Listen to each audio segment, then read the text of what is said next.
research. Okay, so there's a recording going on now. Yeah, sorry, I've agreed that with Robert beforehand to record it for the benefit of one or two people. Yeah, that's absolutely no problem. So there were two options. One was to talk about perhaps my own work, which is in the areas of identification in tube noses and the range and distribution of tube noses. And that actually is quite technical. It's become almost forensic now with groups like the Fayre complex and so on. I thought maybe we'd do something less dry. And it came to mind that in the preparation of our Seabird book series, there were two utterly incredible stories, conservation stories, which I thought would be good to share. But I can only do one tonight, so it was either going to be Zeno's Petrol or Bermuda Petrel, and I've chosen to speak about Bermuda Petrel tonight. And the talk is entitled The Remarkable Story of the Bermuda Petrel. It's a story which I find utterly remarkable, and it's subtitled Tragedies and Triumphs.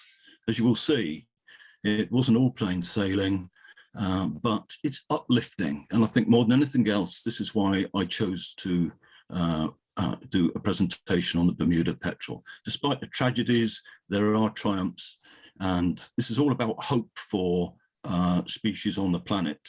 That's how I feel about it. So I'm really reporting on other people's work. So I call this a report, and I would like to point out that when we come to questions at the end, I'm not going to know the details of the biology and ecology and so on. I'm a reporter and presenting to you the basic events, but I'll be more than pleased to take questions. So we'll start off by meeting the Bermuda Petrel, to me the most beautiful petrel in the Atlantic. We will go through quite a painful process of looking at the obliteration of the Bermuda Petrel, and that's not an understatement. Then a painfully slow process of its rediscovery. In fact, the fact it was rediscovered before it became extinct is a miracle. The monumental efforts in trying to save the Bermuda Petrel, and equally monumental efforts in the recovery program. And then we'll have a final word, which will come from the people in Bermuda. So let's meet the Bermuda Petrel. There it is, it's a beautiful bird. It's a pterodroma petrel. Pterodroma is a genus of the family petrels and shearwaters, the true petrels. And that's within the order tube noses. And they're called tube noses because, although you can't see it very well here, but we will, they have raised nasal tubes, which permits a greater sensitivity to smell and helps the birds to discharge salt. It is a truly beautiful bird. It's about pigeon-sized, very long-winged, as you see. It's a compact structure on this bird, and it has a tapering tail, which we'll see a bit more clearly later. The upper side plumage is essentially various shades of grey, so to speak, with particularly darkened area on the head, which gives almost like a hooded appearance to it. And David Wingate, one of the conservationists involved in this, always said to me he wished that they'd called it the hooded petrel.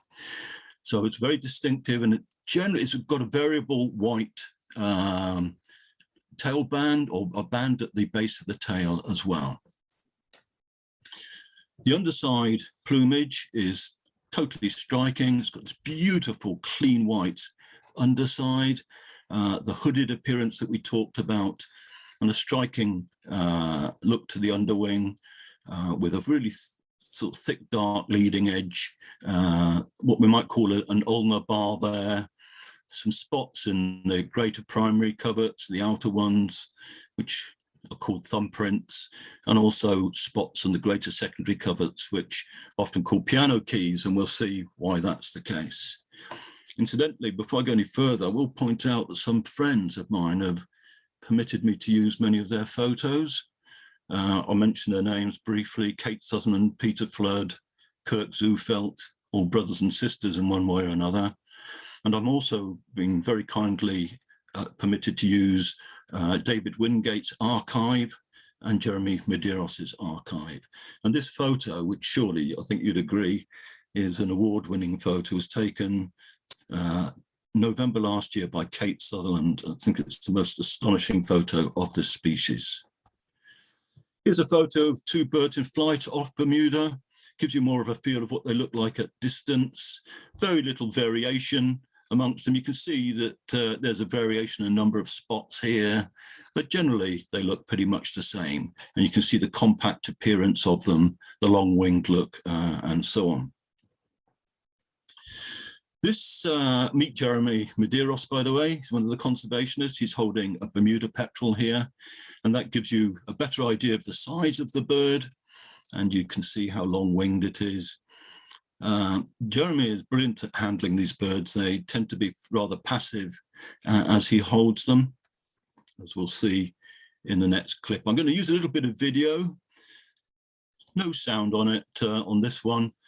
I took this on Nonsuch Island, where there's this translocation colony I'm going to talk to you about. You can see the bill here is fairly robust bill, short, stocky. You can see the nasal tubes that give it the name of the order, tube noses. And again, you can see these very distinct markings in the underwing. As I say, really quite a passive bird, mainly. Except for this one, we've named this one the nipple piercer. Actually, whenever I go to Nonsuch with Jeremy, I always hope that he has to bring this bird out, because it not only amuses me, but it amuses the participants. It's got this ability to go straight for his right nipple and pierce it every time. And that very placid looking bird that you saw before can look quite angry. That's quite a strong bill. And generally, Jeremy gives a bit of a yelp. So not always totally passive. In flight, they're, like all Pterodroma petrels, actually unbelievably skilled. They can fly great speeds, even in conditions where there's little wind. Here we see the wings and the whole body, they're vertical, but notice the head is held still in that same position, looking forwards, and as the bird moves its wings, the head just doesn't change position. Quite a remarkable bird. This is a bit of video I took off Bermuda. Now, this is not a windy day. As you can see from the sea conditions, we're probably talking about maximum of 10 knots winds, maybe less than that. And just look at the skill of this bird in flight. Doesn't beat its wings very often, just there to gain a bit of height, but a very distinctive looking bird in flight too. So if up your coastline, you've got your telescope set up and one of these flies by, there's no excuse now for you not being able to identify it. Here he comes, going to have a quick look at us in a minute. And this is how I dream of seeing one off the Isles of Scilly, by the way, coming into our boat called the Sapphire and over our head like that and down. Beautiful, compact bird, totally at home on the ocean. And indeed, like all pterodromas, the ocean is their home, and they come to land only to breed. They're otherwise exclusively pelagic. Now, I've got a clip here which I took in November. I'm sat on Nonsuch. And let me explain this to you. This is actually the silhouette of Peter Flood. He's a friend, actually not related to me. And this is the first time he'd been to a Bermuda Petrel colony. So we're sat on Nonsuch at the colony. As you can see, we just got the last glimmers of light. And this is the time when the petrels come in. They won't come in until it's almost dark. And you can see here the outline of Nonsuch Island. Now, when I play this, I want you to listen, because not only will you see shadowy shapes come across here, which are the Bermuda petrels, but you will hear the birds calling. There is a bit of wind, sound distortion, but I'm hoping that you'll be able to hear the call. And if you watch Peter, He's like a child in a chocolate factory. He'd never been to one of these evening sessions before, and he was just so excited. And he's like pointing every single bird that he can hear and see going by. So let's play this, and I hope very much that you can hear the sound of the birds. One just flew over and called there. Just quiet. Another bird there.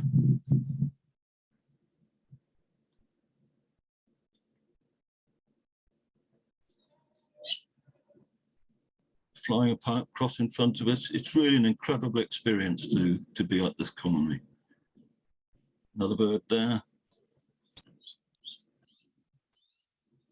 Flew over. A very high-pitched call, and I'm told that's the male.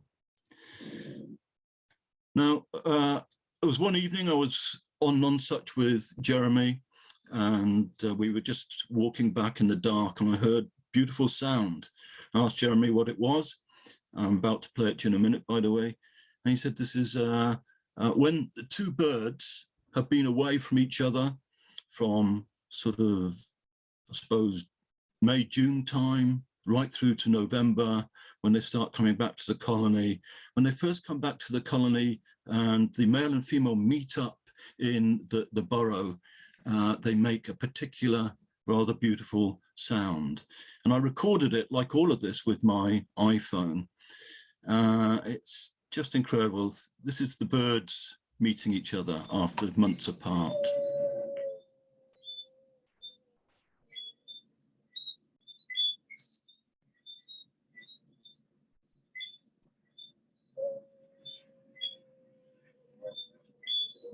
It's a beautiful little song there. And you can hear tree frogs in the background.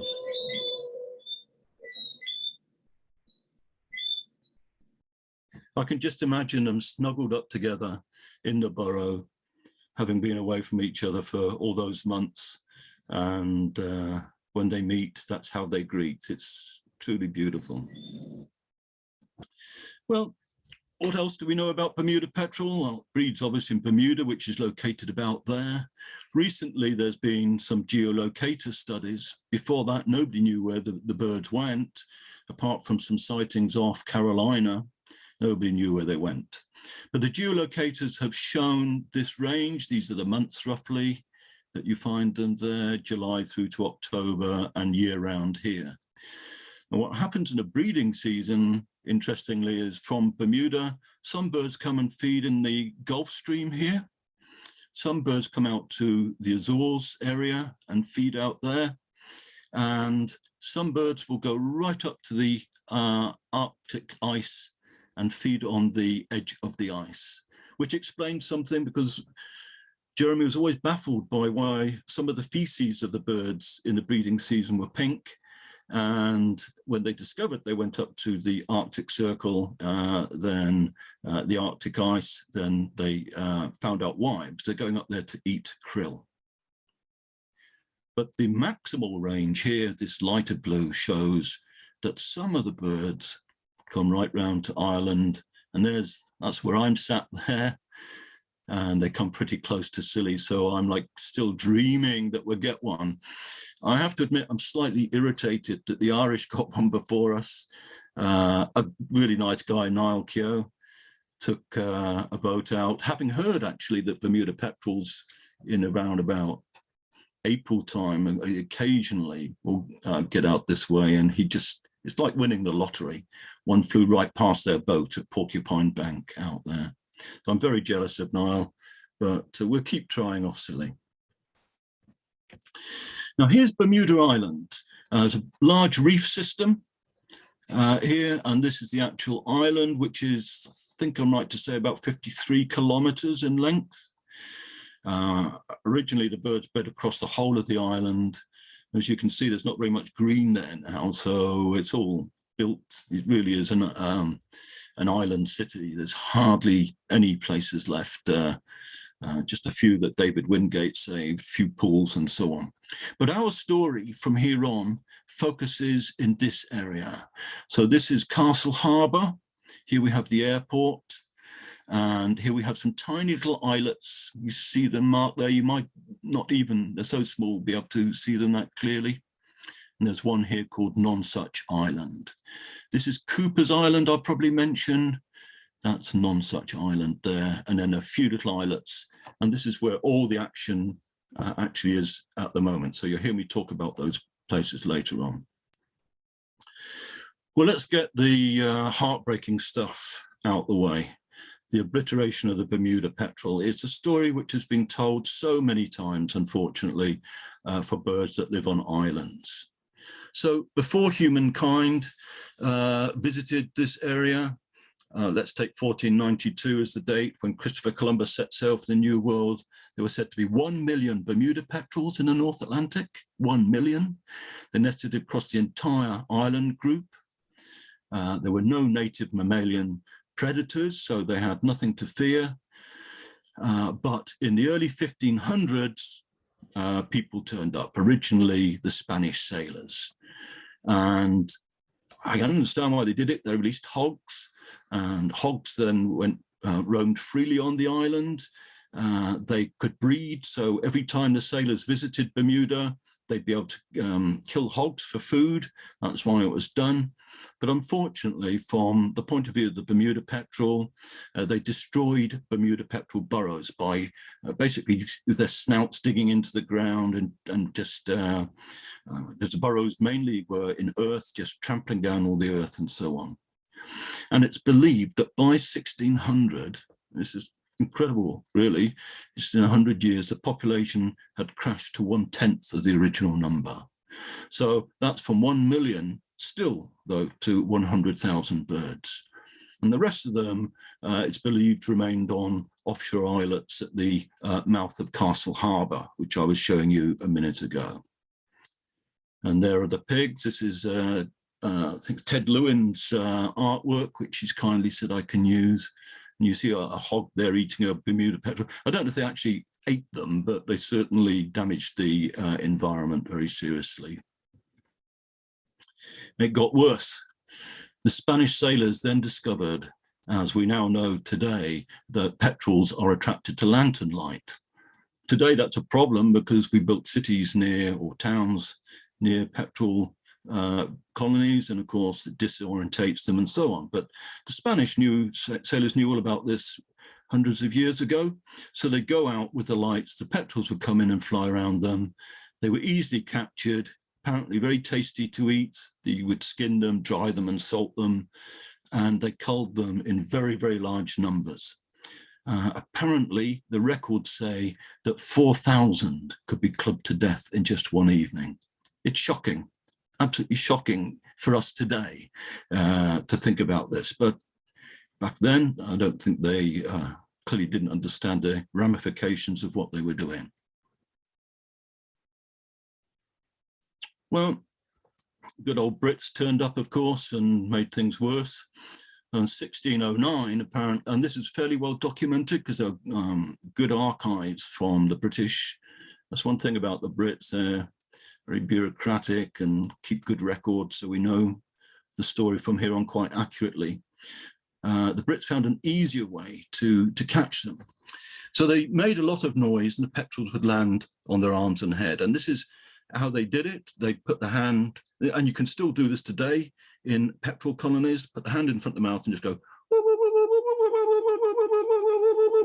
like that. And then the petrels come in and land on you. And I've seen it happen.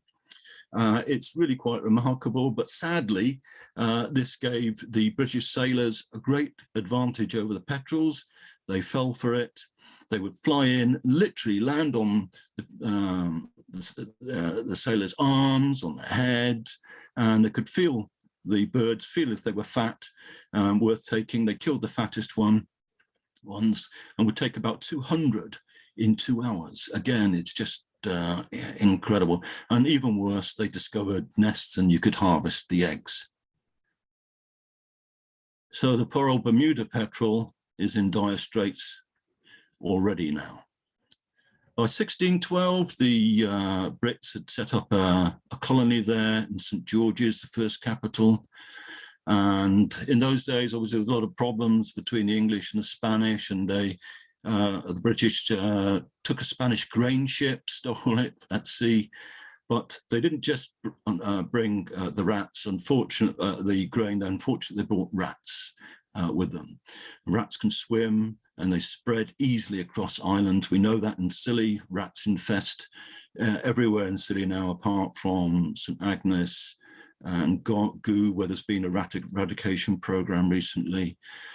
But there's invasive predators. They ate petrels, their chicks, and their eggs. And so there you see a Bermuda petrel sat on its nest, absolutely defenseless against the rats. But an irony here is that the rats also ate the settlers' food, and there was a terrible famine in the colony. The solution, of course, let's introduce something else. That's been done so many times. So dogs and cats were introduced. The idea was to control the rat population, but this totally failed. And instead, the dogs and cats predated the petrels. The famine continued, and in absolute desperation, the governor of Bermuda sent 150 people, I think men, to Cooper's Island to collect petrels for food. Cooper's Island is the island I pointed out at the mouth of Castle Harbour, smallish area. But this was really thought to be the final nail in the coffin for the Bermuda Petrel. They just destroyed what was left, took all the birds, and around about 1619, 1620, the then governor made the first bit of conservation law, legislation, I'm led to believe, which said that no longer were you able to take the Bermuda Petrel, but alas, the Bermuda Petrel, it was thought, had gone. So 1 million birds destroyed in 120 years. Actually, I'll take that back. That was supposed to be meaningful. Destroyed in 100 years, and then you see the Bermuda Petrel go. And that truly could have been it. It really genuinely could have been it. And we maybe would have just known Bermuda Petrel from these stories, which I'm telling you now. It was rediscovered. It's a miraculous process. Nothing was really known about the Bermuda Petrel until February 1906. Apart from a few bones in caves, well, lots of bones in caves. And this, in fact, was how it was known that the bird was widespread across the island, and the population estimate was made. But in 1906, a guy called Louis Mowbray, who was then directing the Bermuda Aquarium, found a live petrel. This is like the beginning of the rediscovery. It's incredible. He found one petrel on Castle Harbour islets, but originally believing that the Bermuda Petrel was extinct, he thought it must be some stray from somewhere else, and he assumed it was from New Zealand. But eventually it was correctly identified by comparing the bones with subfossil bones of Bermuda Petrel, such as those that you're looking at. So in 1906, it was known that there had been a recent live Bermuda Petrel, but that was all. Then a little later, a guy called William Beebe, this is him here. This will be about 15 years later, or even more than that. This is David Wingate, a young David Wingate, by the way, who maybe was born about this time. But this is William Beebe. He's very famous, actually, himself for the work that he did, and that's another story. It's worth Googling William Beebe. He also found a dead petrel, and this had struck a lighthouse on St. David's Island. And now, because of this, any photo at sea, when we're at sea taking a photo of a Bermuda Petrel with St. David's lighthouse in the background, is a kind of iconic type picture. He didn't know what it was, so he sent it to the very famous Robert Cushman Murphy. You may have heard of him. worked at the American Museum of Natural History, and Murphy recognized it as a fledgling Bermuda petrel. So here was another bit of evidence. In the World War II, though, Bermuda became cut off by the German U-boats, and so the Americans built an airport so that they could get supplies to Bermuda and so on. You can see here the airport. I think this might be when it was under construction, but it actually was built over many little islets, presumably where Bermuda Petrel might have been making its last stand. And you would have thought, wouldn't you, that this obliteration of a large area of the remnants of where the Bermuda petrels, where they bred, you'd have thought that would have been it. But surely they wouldn't withstand this final purge. Well, toward the end of the Second World War, this guy called Fred Hall, a US Army officer, in fact found a dead beach cast adult petrel on Cooper's Island, and also found petrel remains eaten by rats. So he knew about the Bermuda petrel and thought perhaps these are Bermuda petrels. He made a proactive move by putting out some rat poison to try and protect the birds. And he sent the remains to the Smithsonian Institute, where the remains were identified as Bermuda petrel. These, I'm taking a little bit of sort of presenter's license. These actually aren't true pictures from this story, but this is in fact obviously a dead Bermuda petrel. And this is a photo, I seem to remember David told me, of a Bermuda petrel that had been predated by a snowy owl. And that's another story in itself, how they had to make a hard decision to kill the snowy owl, which had taken out something like 15–20% of the population of Bermuda petrels in its time there. So let's introduce David Wingate now. This man is an incredible human being, as you're all going to find out. But as a child, 15-year-old, he'd heard these stories, and he wanted to explore the off the mainland, the islets, to search and see if he could find the Bermuda petrel. Did it really still exist? And you can see Ted's artwork here. This is David in a kayak going out to the offshore islets. And he tried to do this in late 1950, but he couldn't succeed because the sea was too rough. And at more or less the same time, Robert Cushman Murphy decided to make a small expedition himself to Bermuda to look for the Bermuda petrel. And it's rather fortuitous, as you're going to see, that they heard about this young lad, David Wingate, not a straightforward 15-year-old child, very different from those normally at school. He'd spend all his time out collecting animals and studying wildlife and so on. But they'd heard about him and they brought him along on their expedition to the offshore islets.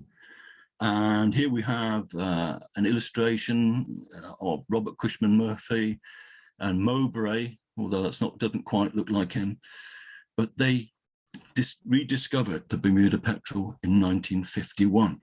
And this is the actual photo of Robert Cushman Murphy holding the very first Bermuda petrel, like truly known at the time to be one, since 1620. And this is Mowbray. He seems to have lost his moustache and glasses, actually, but there you go. And that's Cushman Murphy holding up the bird. Now, David was there, and I'd like you to meet David. There he is. This is an 80-year-old David. I interviewed him maybe 10 years ago or something like that. He could have been in his late 70s then. And I asked David what exactly Murphy said. And you just have to bear with me as I get this to play. My speakers turn themselves off, so I'll have to play it for a bit and start it again. Hopefully that will work. I remember him holding the specimen up when Mowbray finally pulled it out of the tunnel, and sort of holding it up like this, by gad, look at how, typical New England expression. And that was when I was thinking, by gad, I've got myself a career here. Can you imagine that when you pulled out a bird thought to be extinct? And as David said, he just exclaimed, by gad, the cow. And this was a defining moment in David's life. As he's just said, he then had set his mind firmly on spending his life searching for and saving the Bermuda Petrel. Now, here's David. This is the islet where they were rediscovered. Yes, this is where they were surviving, these tiny little islets. This is called inner pair. And at the time of the discovery, 1951, there was an estimated 17 to 18 breeding pairs. That is an unbelievably low population. It's incredible that they'd managed to survive. It's believed that in that year, perhaps 8 chicks were hatched. And out of those, a third of them might return to nest. That's the approximate ratio of survival. And they're bred on 4 tiny islets. There you see inner pair. The total population probably was less than 50 birds at the time, almost not viable. And David and Jeremy have spoken to them, the conservationists who you're meeting, thought perhaps there might have been 10 years to extinction because there were more problems underway, which I haven't yet explained, but you'll learn about those shortly. And the survival, quite frankly, is miraculous. When I did our Pterodroma guide, I went to Tring Museum, and it was heartbreaking when I looked at the few remaining specimens of Jamaica petrel, which is now extinct, underwent similar sort of problems. And the Bermuda petrel came so close to joining the Jamaican petrel as something that we would just have known about from stories and so on. So here we are again, the north end of Bermuda, and here where these islands are, Long Rock, tiny little islet, inner pair that you've just seen there, Green Island there, Horn Rock here. This is Nonsuch Island, which you're going to hear a lot about. Those 2 little white dots there are buildings. And this is Cooper's Island, where the last birds were taken in around about 1619 and then thought to be extinct. This is Castle Harbour. And when we do our pelagic trips off there, we come and hang around out at sea, out this area, looking for them. There's David as a younger man. He, as I said, he dedicated his whole life to saving the Bermuda Petrel. He went away on educational work, learnt the ins and outs of conservation and various other things. And when he came back to Bermuda, he became the conservation officer, and he worked out a plan to save the Bermuda Petrel that had 2 parts to it. Part 1 had 2 stages: to protect the existing breeders, of which there weren't many, and to see if this tiny little population could be increased by looking at methods of such as artificial nest burrows and so on. The first problem is this: the birds normally would nest by digging burrows in earth. But the whole of Bermuda now is built over. There's nowhere really for them to nest at all, and they survived on these rocky islets. The islets Bermuda itself is limestone on a volcanic base, so there are often in the limestone, but sometimes in the volcanic rock too, little sort of cracks and crevices where the birds would get in and nest. Totally unlike the majority of birds would have done in the 1500s. But the breeding season of the Bermuda Petrel is around about a couple of months earlier than that of the white-tailed tropic bird. And the white-tailed tropic bird's a bigger, stronger bird, and it would come back to the colonies when the Bermuda Petrels had set up their nests, and it would just fight them basically because it wanted, the tropic birds would want to nest there, and they would destroy the nest. The eggs sometimes kill the birds. So the first thing that David did was invent what he called the tropic bird baffler, and that's it there. It's just a simple piece of wood, cut and designed to put in front of the crevices. And here you see a little hole, which through a heuristic process, they worked out the best size and shape of that hole for the birds. And here we see from David's archive, a Bermuda Petrel there, and there is a baffler.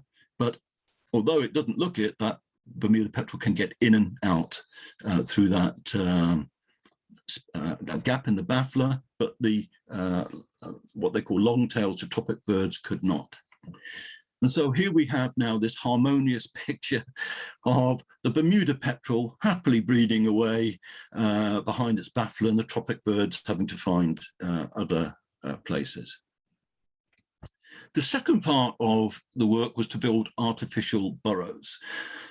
Now, this is a major piece of work, digging out large channels in which to build the artificial burrows. And here for the nest chamber, it's extremely demanding, building, chipping all this out of the limestone. Here we see here the chipped out shape, but in the place was put a nice long neck to the burrow, and you see a little hole there at the top, and this is concrete, masses of concrete. I've been told how much concrete had to be mixed for one of these. I don't really remember, but it's an awful lot. And here's the finished piece.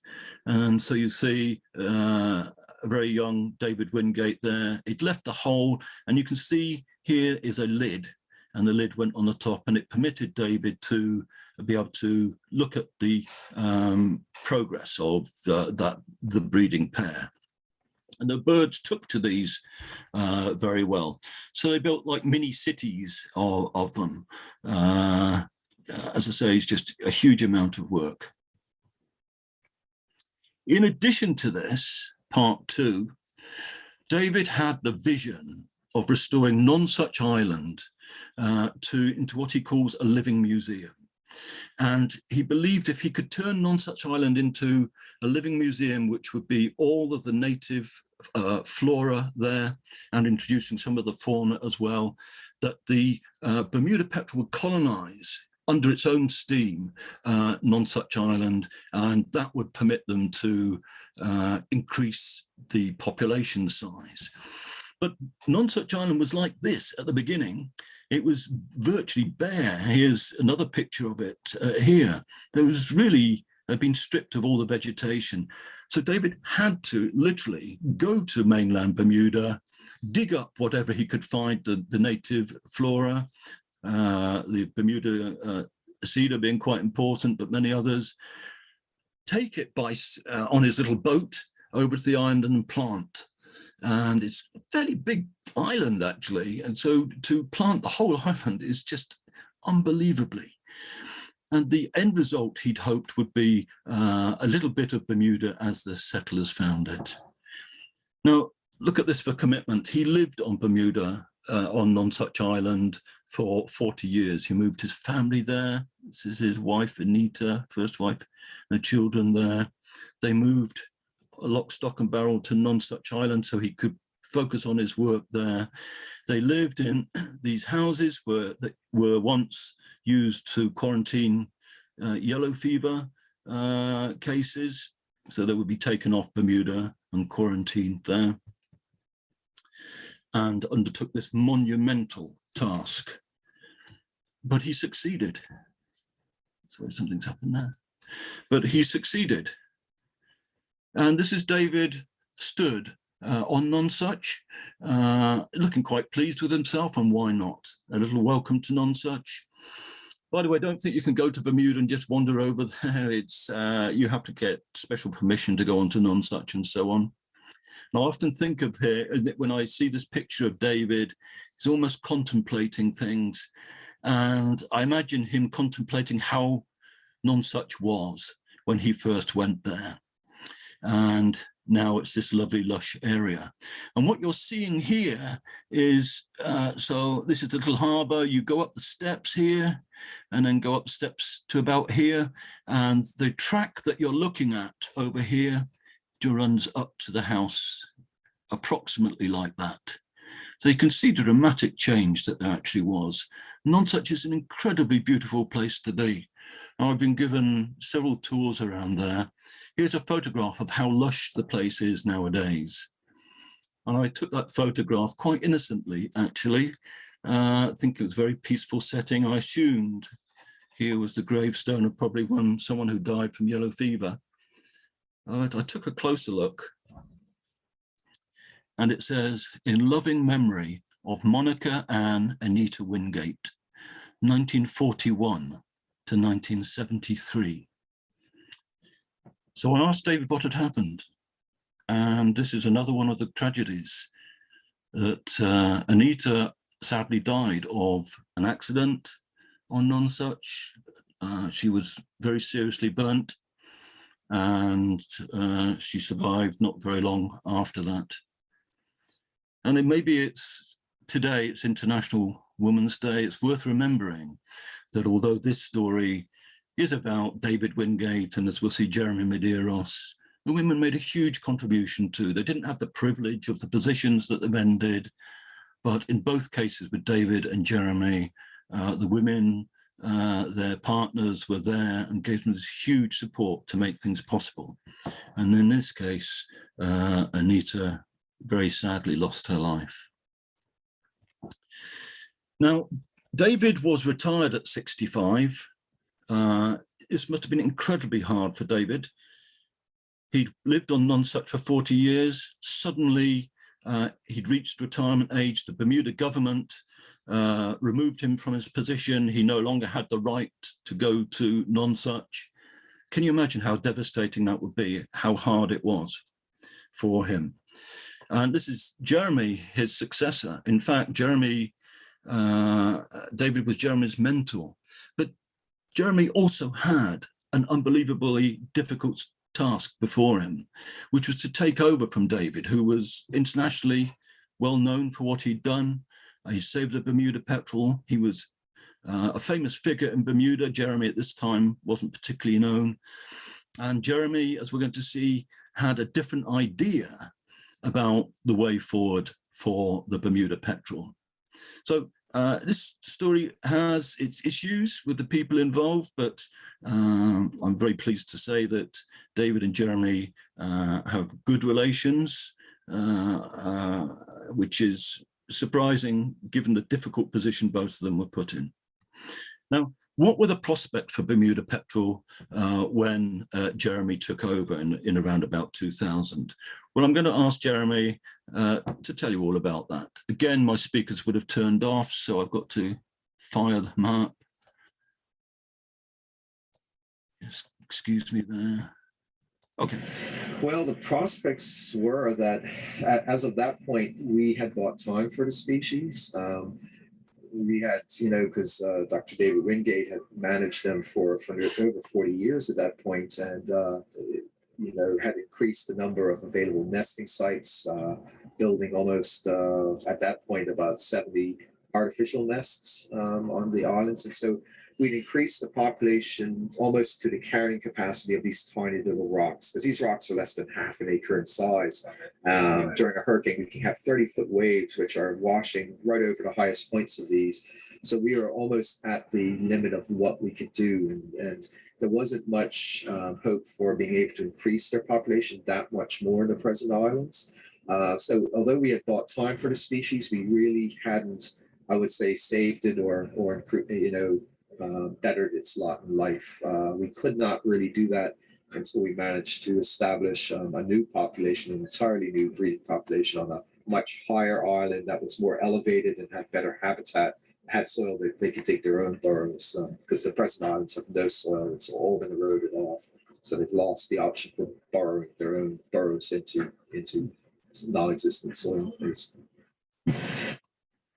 So there was a new threat to extinction, as Jeremy was talking about. Here we see, I think this is Horn Rock out here. one of the islands in which they breed. They were being pummeled by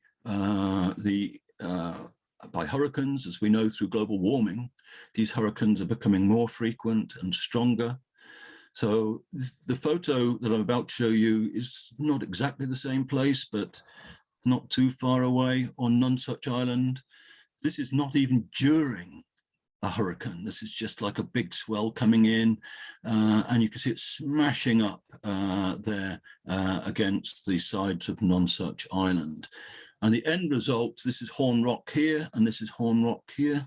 The end result was the limestone is being effectively smashed off the sides of the islands. And you can work it out for yourself. That means the islands are getting smaller, the hurricanes are getting worse, more frequent. There was an urgency to do something beyond what had been done. So here we see this fallen rock.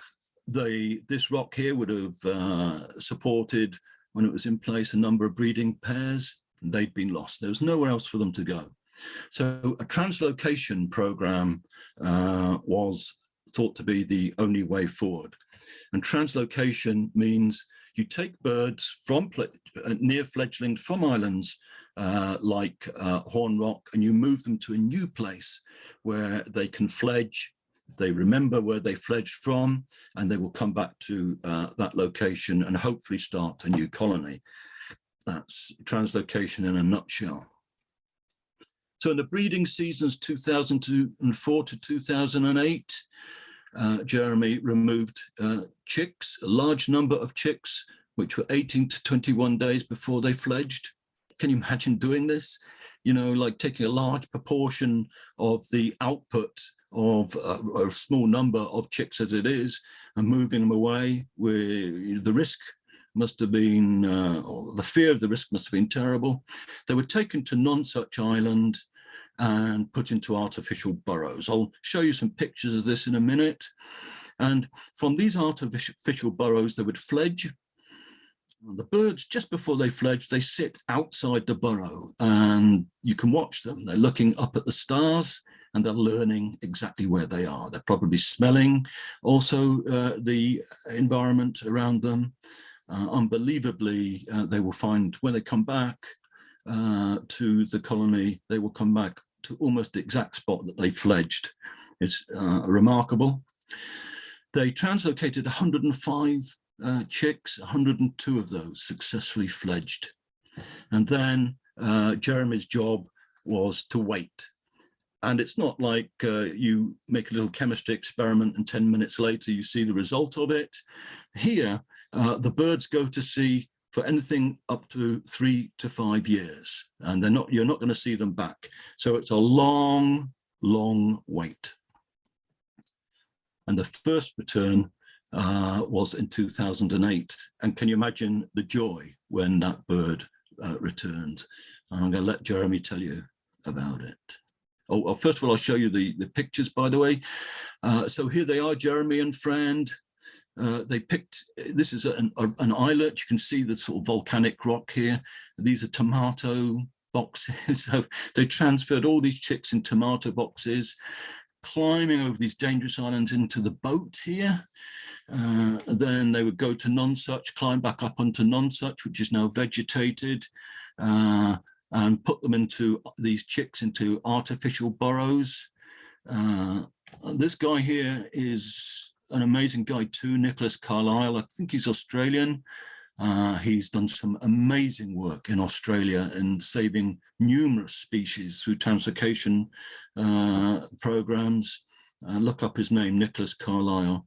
And he trained Jeremy, this is Jeremy looking a bit young there, but he trained Jeremy in how to hold the birds. And basically, you've got an extended family. So he had to feed the birds on a regular basis. This looks like a bit of fish being stuck down the gullet of the bird. So Jeremy's family expanded rather significantly over this period. So there you see translocation in action, and then you're just hoping that it works and the birds will come back. And this is what Jeremy has to say. And so I'd gone out there that night and the sound system wasn't working. So I got it working again. And within 10 minutes of it starting up, I had Cahal start to overfly the colony site. That hadn't happened. I've been involved with Nonsuch for 25 years. That had never happened before. And, within an hour or so, some of them started to land. And the very first one that landed just 5 feet away from me and actually walked up to me and climbed up on my knee because they like to go up into high vantage points. And the whole experience of them is that they will, if you're not moving around or making noise, they'll treat you like a rock in the environment. And they'll climb up on you because you're you look like just a rock outcrop to them. And said, this is what happened. One climbed up to the knee. So I was able to just gently reach over, pick it up, turn it over, and look at the band. And I knew right away it was one of the translocated birds. And, I think I was whooping louder than the Cahals that night. That was the first time I thought, this just might work, and by January 2013, 45 birds had returned, and they were actually returned from all of the 5 years of the translocation. Normally around about a third of the fledglings survive to return, probably most of them dying quite soon after they fledge, those that don't make it. But I believe they're slightly higher than that, maybe about 40% actually came back. And then this was the next massive step forward. In 2008-2009 season, some of these returning birds actually bred on Nonsuch Island. And here's Jeremy telling you. The following year, we had the first pairs that formed in 2009, and we actually had the very first chick. It's unusual for them to produce a chick the first year, and usually it's at least 2 years. But this pair did produce a chick, and it fledged successfully. When that happened, the government got on board. It was Bermuda's 400th anniversary, the founding of the island by British seafarers. And so it fit in perfectly, and they made a big deal. We had the government ministers coming out. But with that first chick, when I found it the first day out there, because I thought there's no way the egg's going to hatch, because first eggs almost never hatch. They're often a bit undersized. This one was.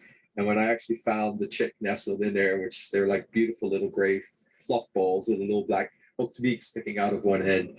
And when I held that bird in my hand, I just said, this is the first Cahal to naturally hatch on Nonsuch Island since 1620. That's the last year in which they were confirmed as nesting on these larger islands out here at Castle Harbor. So that was, I'd say that was certainly one of the red letter, moments of my life, really there. It's a culmination of everything you worked for all your life. Incredible.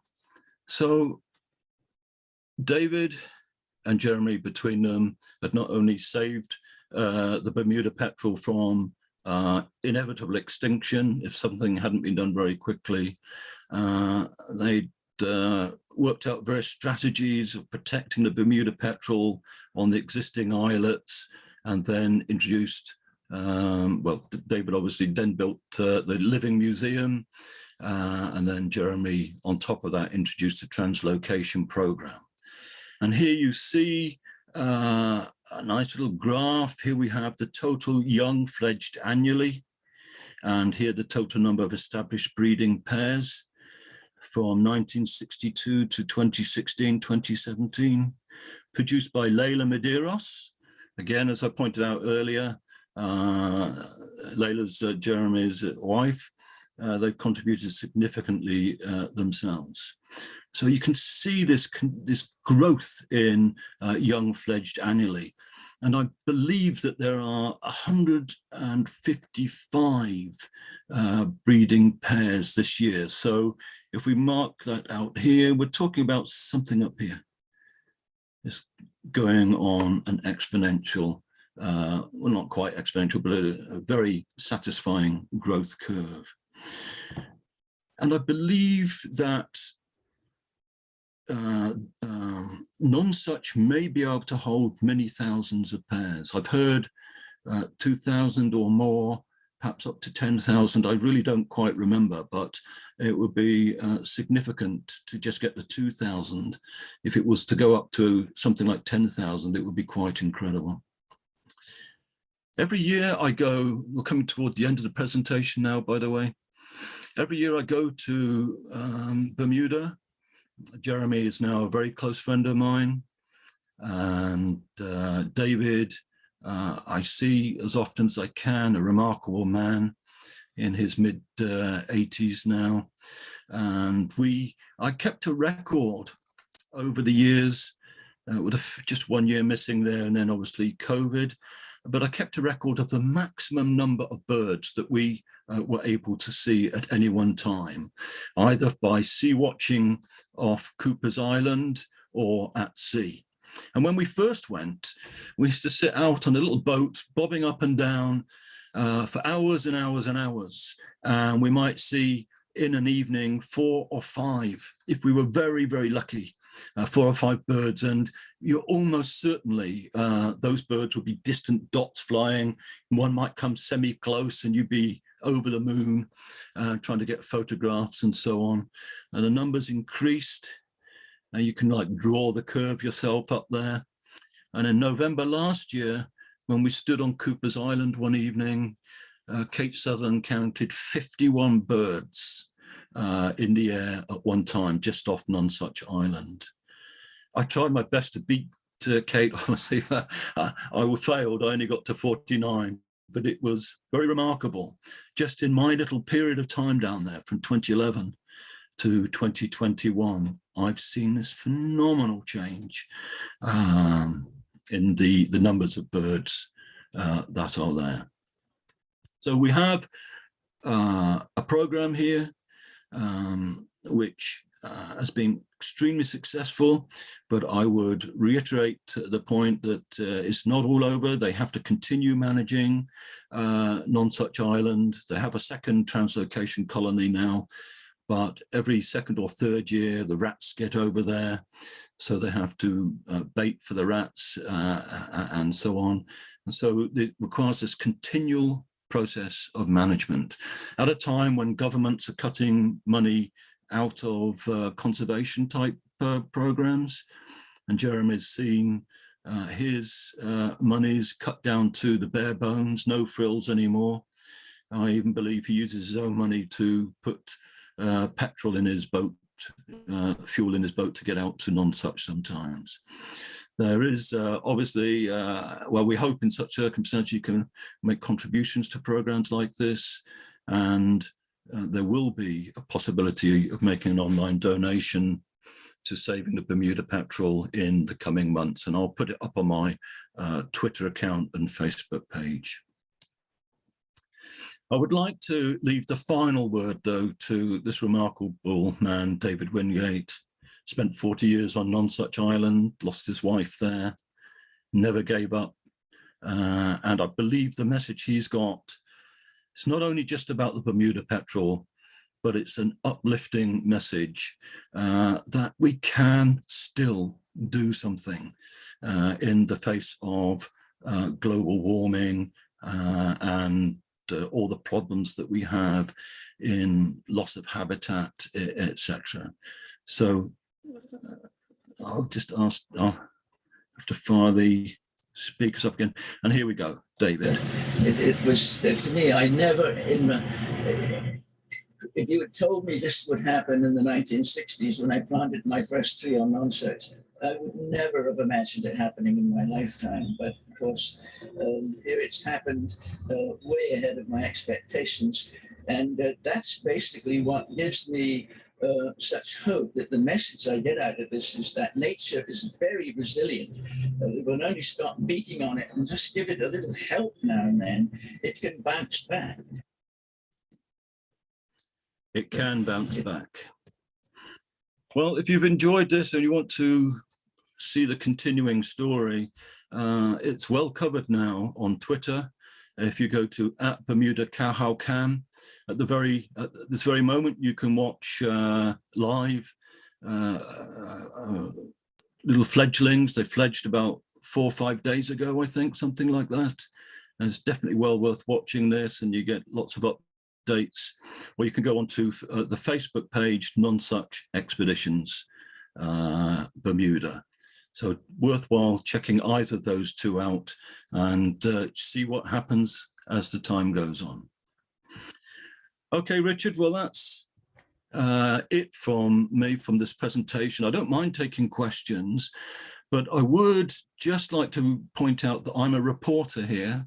I haven't actually been involved in this program other than going out and regularly being with Jeremy and David. So I don't know, I won't be able to answer really technical questions, but if you've got general questions about the translocation program or anything else, then please do go ahead.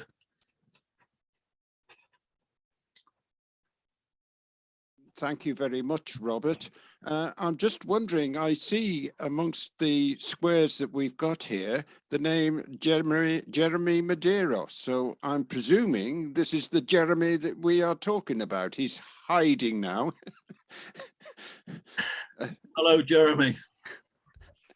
If you'd like to unmute yourself, Jeremy, and possibly just introduce yourself. Yes. Okay. Can you hear me?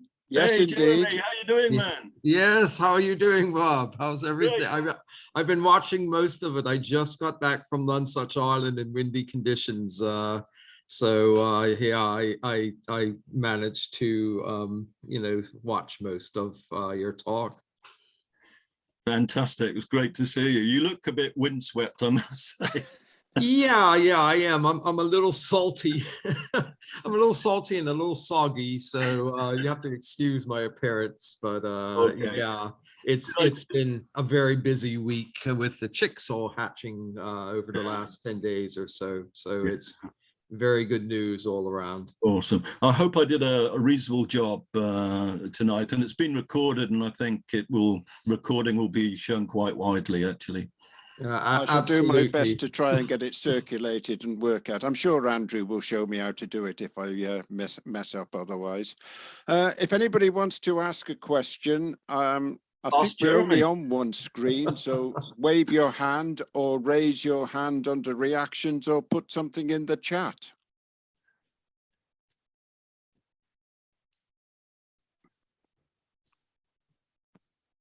Does anybody have a question?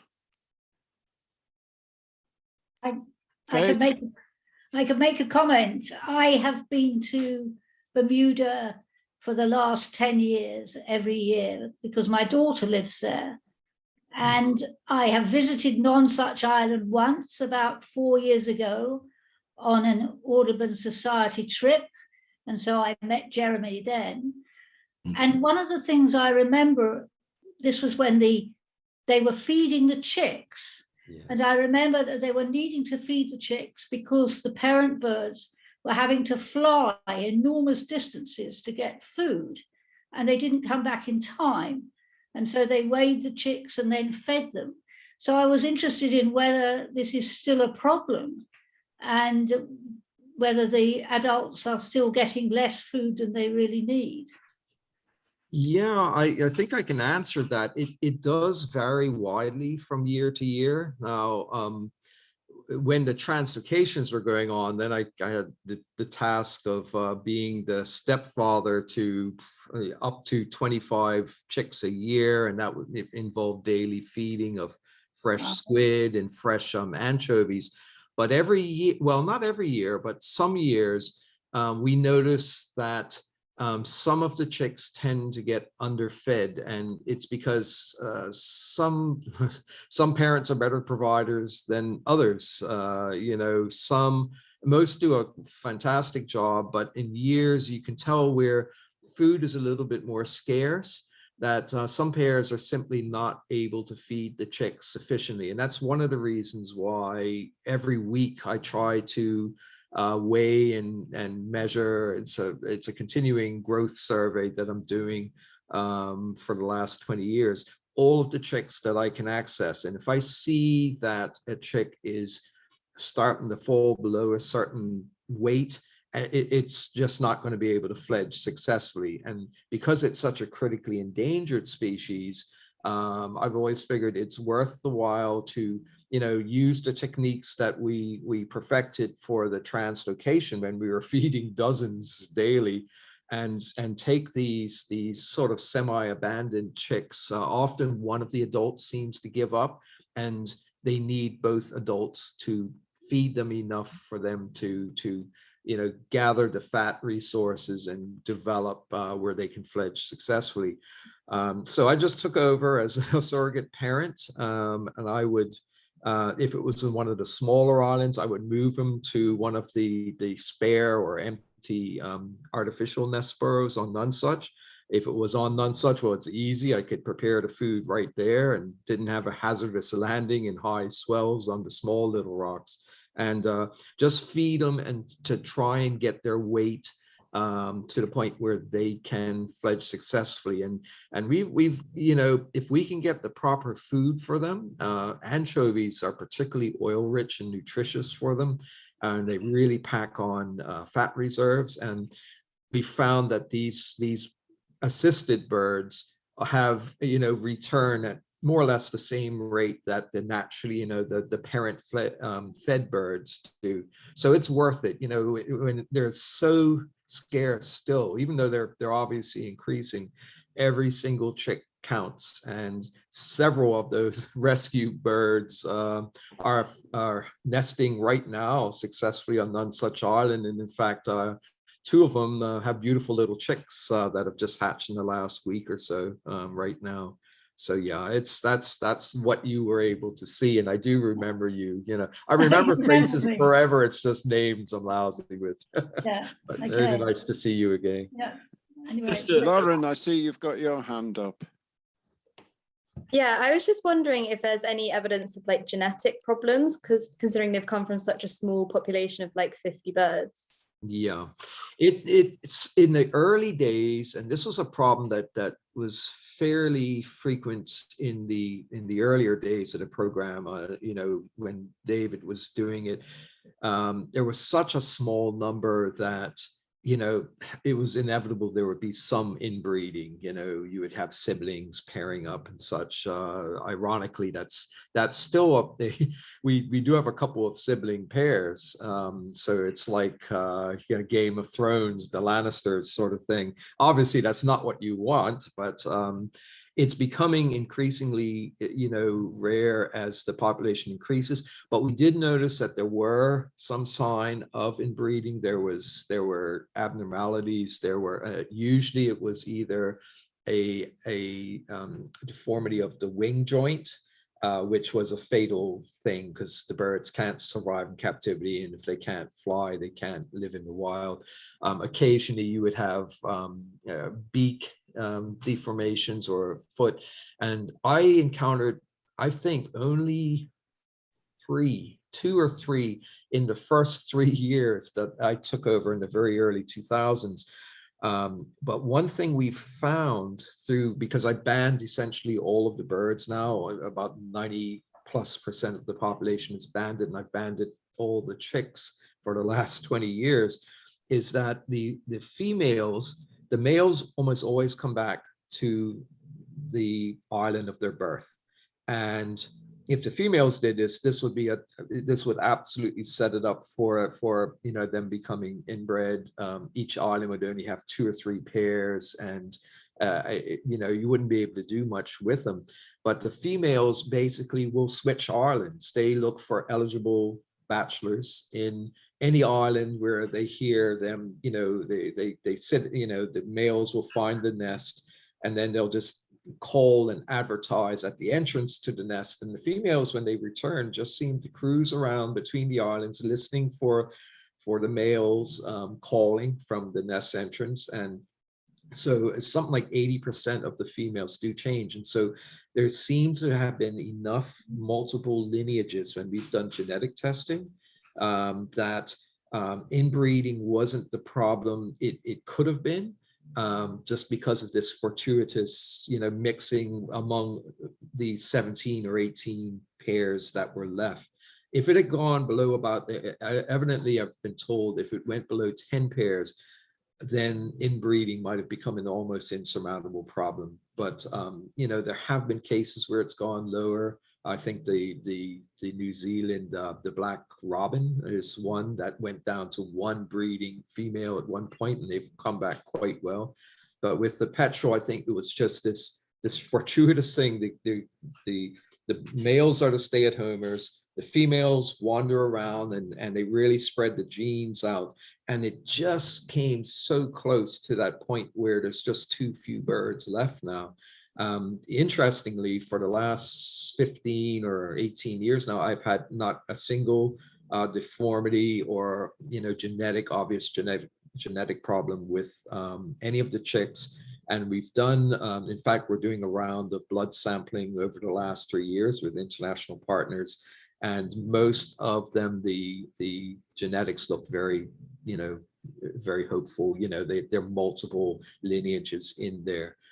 That's the neat thing. None Such has given us a chance to track every single breed. We know who all of the birds, founding birds, who their parents were, when they've been nesting, from what island, from what nest. Now we're tracking into, I think, the third or fourth generation. So it's a sort of unique opportunity to see how a species recovers from near extinction, And I think we came, another 5 years, if they had not been discovered, 5 to 10 years, I think it would have gone beyond the point of no return. And we would, as Robert so ably said, we would be looking at them in museums and reading about them in history books, and that's it. But it's a wonderful thing. In the last week, I've recorded almost 70 chicks already, and as Bob said, we've got 155 pairs. So they are increasing as fast as a bird that lays 1 egg a year can, I think, at this point. So hope that's a very long answer, but I hope I've answered you. You want to come in on that, Robert? I want to ask you a question. I've forgotten what the holding capacity of Nonsuch is. I couldn't remember whether it was like 2,000 or even. Well, in talks with Nick Carlisle, who of course was instrumental. I mean, he was the guy that's, I think the year that I took over when I was still being an understudy to David, he visited Bermuda on a Churchill scholarship to go around and look, because they have a gadfly petrel, Gould's petrel, which was stuck on one island too. He wanted to create new breeding colonies, and so he was gathering the data. He had done the translocation, and he said, "You need to come to Australia. We'll host you so that you can see what we've been doing with our translocation." And of course, they got the techniques from Graham Taylor and others in New Zealand. The New Zealanders were really the pioneers, I think, of this translocation of gadfly petrels. Other people like Dr. Steve Kress have done it with puffins in New England and such. But without Nicholas, the whole translocation probably would not have happened. So I give him all the credits for that. And I went down to Australia in 2000, 2001. I trained for a couple of months with him there and got to handle all sorts of wonderful seabirds, from blue penguins to wandering albatross, and the Gould's petrel, of course. And that's what gave me the experience and the confidence to come back. And in fact, it was a hurricane that precipitated Hurricane Fabian that did immense damage on the original nesting islands, that really precipitated the more rapid advancement of that translocation project. So Jeremy, I didn't answer you, and it's up to 5,000 to 6,000 pairs. I know you too well. You know me, I go up bunny trails all the time. Yeah.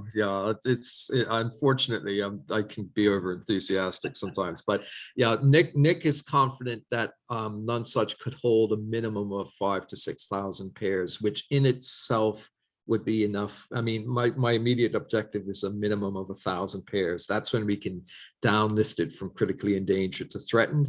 But obviously, if we can get 5,000 or 6,000 pairs on Nonsuch, well, you can just imagine the species will be in a much better position than it is now. Is there anybody else got any questions? John? Yes. Are there any other petrel species in Bermuda? No, it's not. There's no no tube noses at all. We did have Audubon shearwater nesting until the late 1960s, early 1970s. But unfortunately, they're even more susceptible to rat predation, and that is an ongoing management.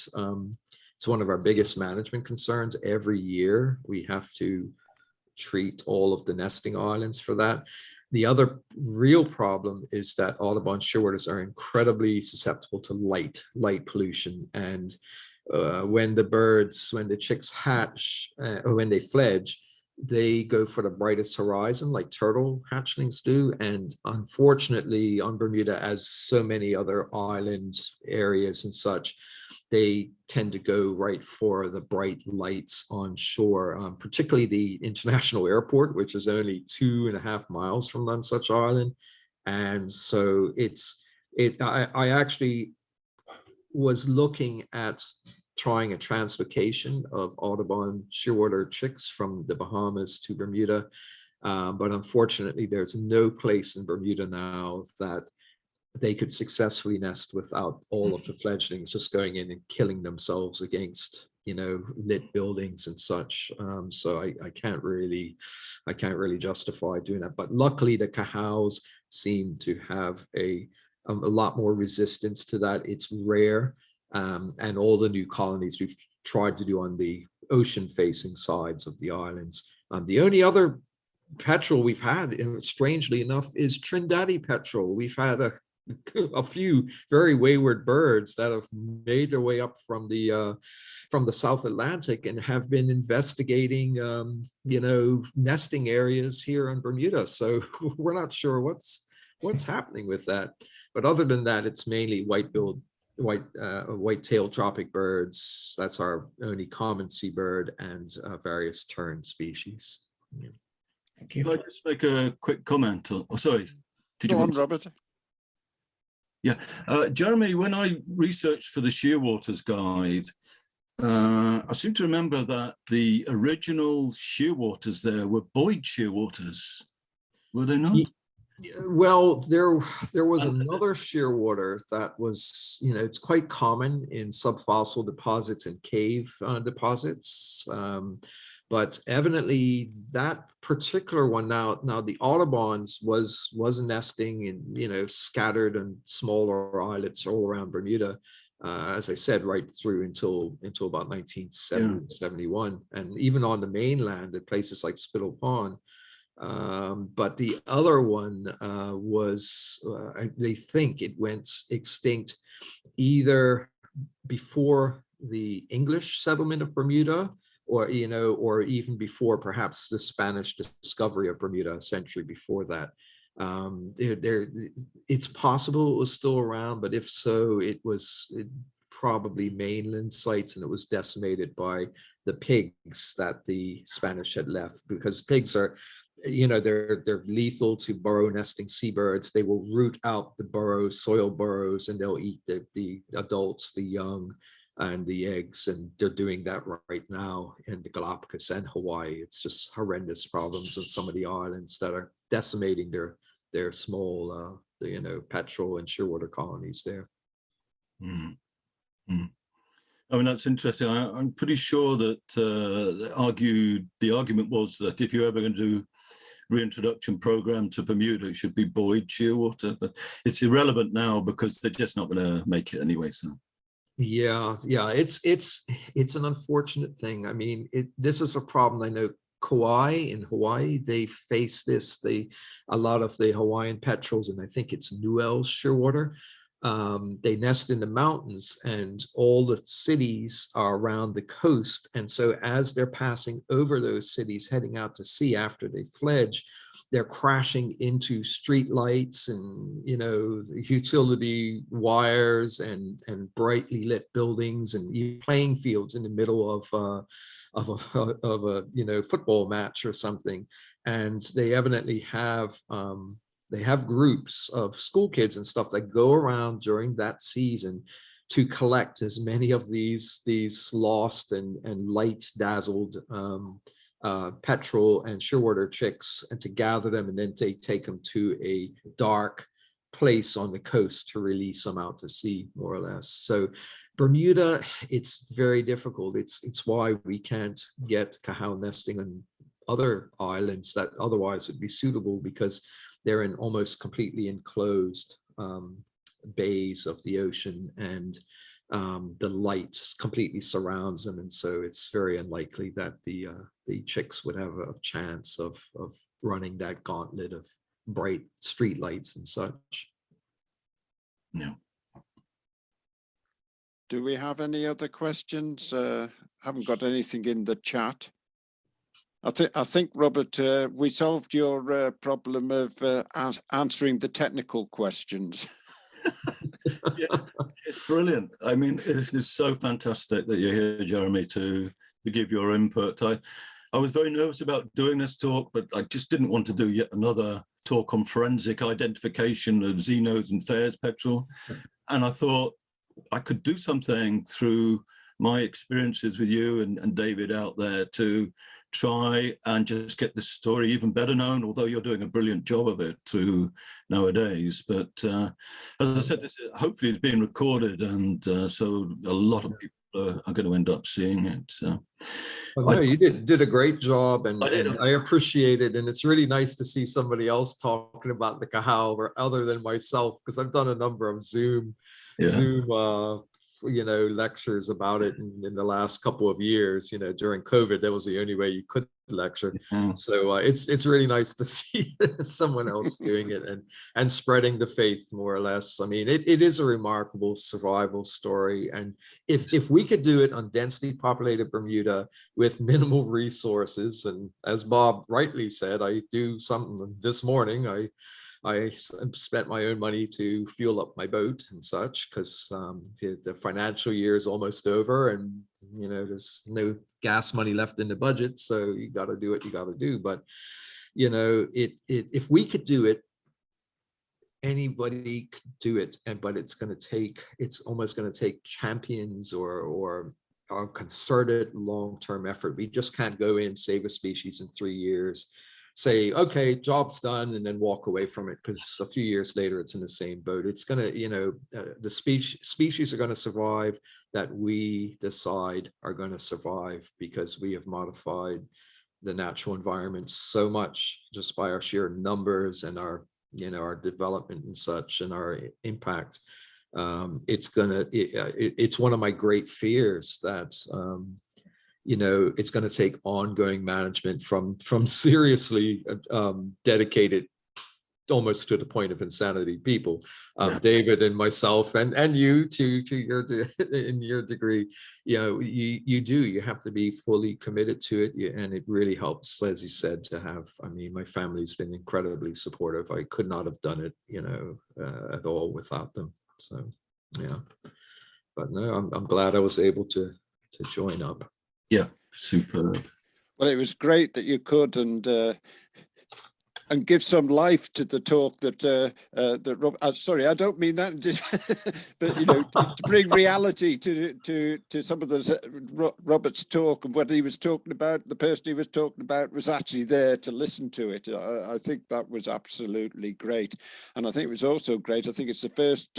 We've had a number of these Zoom talks now, but I think that was the first one where we've had videos and sound that's come through, which was certainly I found great to watch things flying and hear the actual sounds. I can't see any other. Funny enough, I've suddenly got one or two people joining. I don't know whether they've dropped out and coming back in, but obviously we're coming to the end now.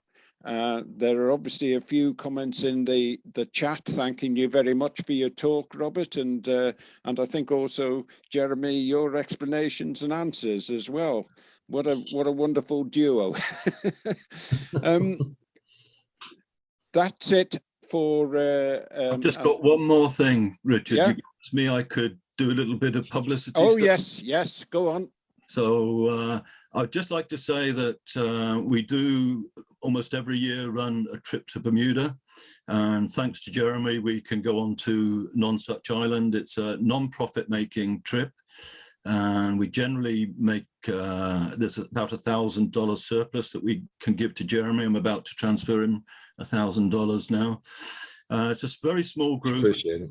Yeah, it's a very small group, but it's a viable number for this year. So we're on and we're going, but we have room for 1 or 2 more people. So if you're interested, you could get hold of me. And what we do, it's very simple, actually. We go out onto the ocean. I mean, as Jeremy will testify, when I first went out there, we used to take a little diving boat out, 35, 40 knot winds, and everyone thought we were like crazy. And now I realize we probably were, but we survived it. And we've now got a skipper who's got a proper head on his shoulder, and we don't go out in over 20 knots, but we will go out 4 times in a period of about 10 days and also go to non-such. And it's an absolutely wonderful trip. If you'd like to have what we call it the Cahao experience, if you'd like to have the full experience, go there and do it, then just contact me. Sounds great if anybody is wanting to do that. Okay, well, if there's no more questions, can I just say thank you very much for everybody that's attended these talks. Also, we will be starting the next series of talks in October. And I say the 2 annual general meetings are coming up end of April and beginning of May. Can I just ask that we show our appreciation to Robert and Jeremy in the usual way? It's all fantastic. Thank you very much.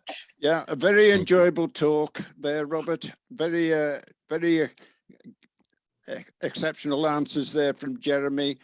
So thank you very much, and goodbye for now. Okay, and I'll try and get work out how this how I can get this recording to you, Robert. Yeah, if you would like it. Absolutely, we'll just put it on our web page and so on, and it'll get thousands of views, which will be brilliant. Okie doke. Okay, thank you, Richard. Right, thank you then. November, Jeremy. Good to see you. Great to see you, Bob. All the best. Bye then. Great to see everybody. All right. Thanks again. Good night. Good night.